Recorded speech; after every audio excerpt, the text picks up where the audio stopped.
ওই ভাইয়াটা একটু আগে যাকে আপনি নিয়েছিলেন, ওই ভাইয়াটা বলতেছিল যে উনি কানাডার জন্য প্রিপারেশন নিচ্ছে।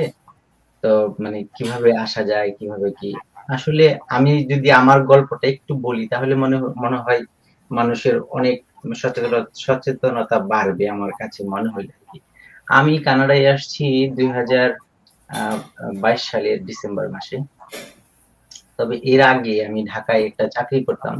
তো আমার অফিসে যাওয়ার পথে নতুন বাজার থেকে গুলশান 2 নম্বর, এর মধ্যে মাঝখানে হইতেছে আপনার কানাডিয়ান হাই কমিশন আর আমেরিকান এম্বাসি। তো Embassy। আমি এদিক দিয়ে যাইতাম আসতাম। তখন 2008 সালের কথা বলতেছি আমি, 2008 সালে। তো আপনি আসছেন 22 সালে, তাই তো? আমি আসছি 22 সালে। 8 আর 22, জি। 2008-7 সালে আমার ওখানে মানে ওই গুলশান 2 আমার একটা জব। তো ওইদিকে যাওয়া আসা করতাম ওই দিক দিয়ে। তো মাঝে মাঝে হেঁটেও যেতাম আমি। তো আর ওইখানে মাঝখানে ওইটা দেখতাম আর কি, যে কানাডিয়ান হাই কমিশন।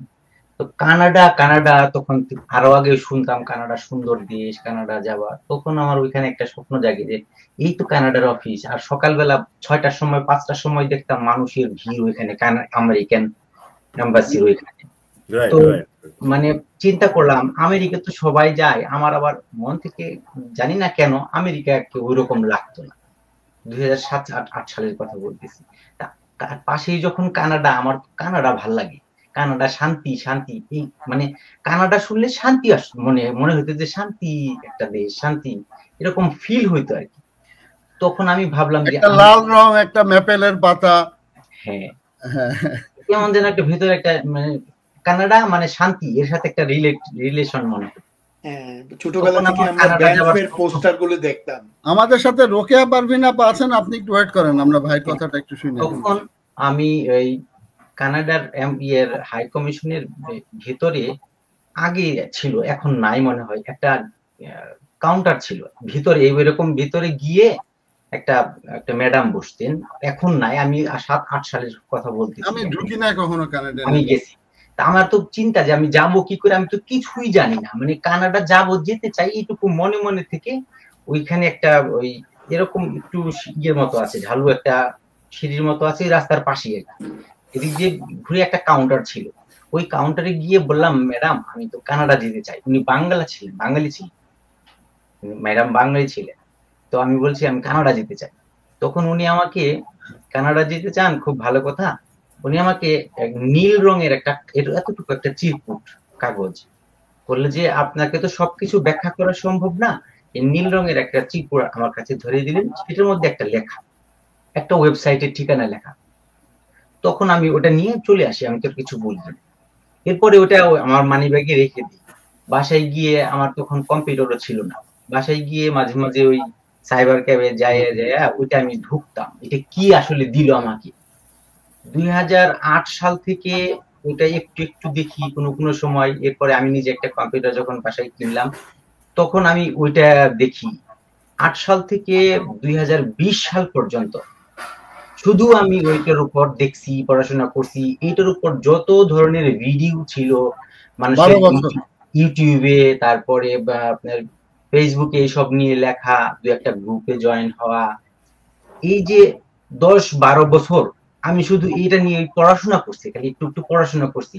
এবং শেষের দিকে এসে বেশ ভালো রকম এনওসি কি, এক্সপ্রেস এন্ট্রি কি, পিএনপি কি, তারপরে এই সব কিছুই মোটামুটি জানা হয়ে গেছে।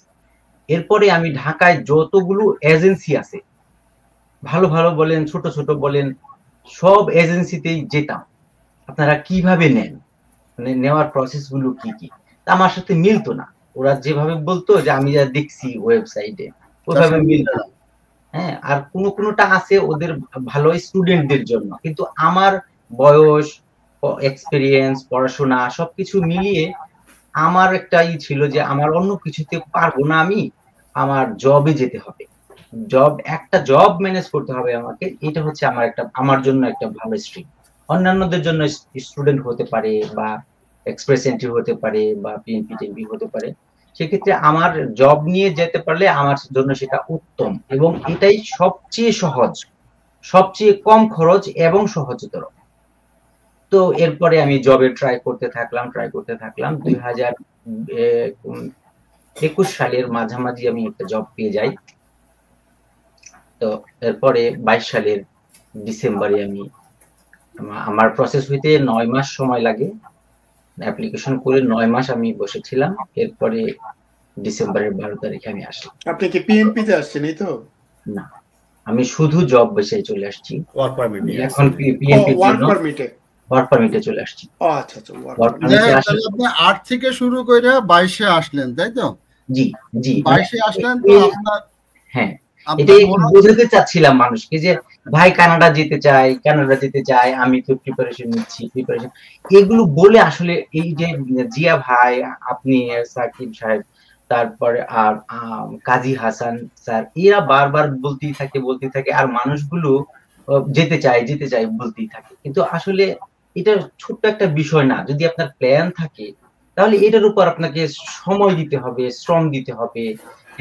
একটা গাড়ি ভাড়া মানে খরচ কইরা এত কিছু, মানে অনেক মানুষকে টাকা দিয়া যাওয়া, বিভিন্ন এজেন্সি ধরা, এত কিছু করার দরকার নেই। আপনি ঘরে বসে সময় দেন, আগে বুঝেন বিষয়টা যে আসলে কিভাবে যাওয়া যায়, কিভাবে করা যায়, কি কি পদ্ধতি আছে, এগুলো আগে মানুষকে জানতে হবে। এটা তারপরে একটা আমার জন্য কোনটা ফিট সেটা আমি নির্ধারণ করে তারপরে আমি পথে হাঁটা শুরু করবো। এটা হচ্ছে মানে আমি বলতে চাই সবার উদ্দেশ্যে। ধন্যবাদ ভাই।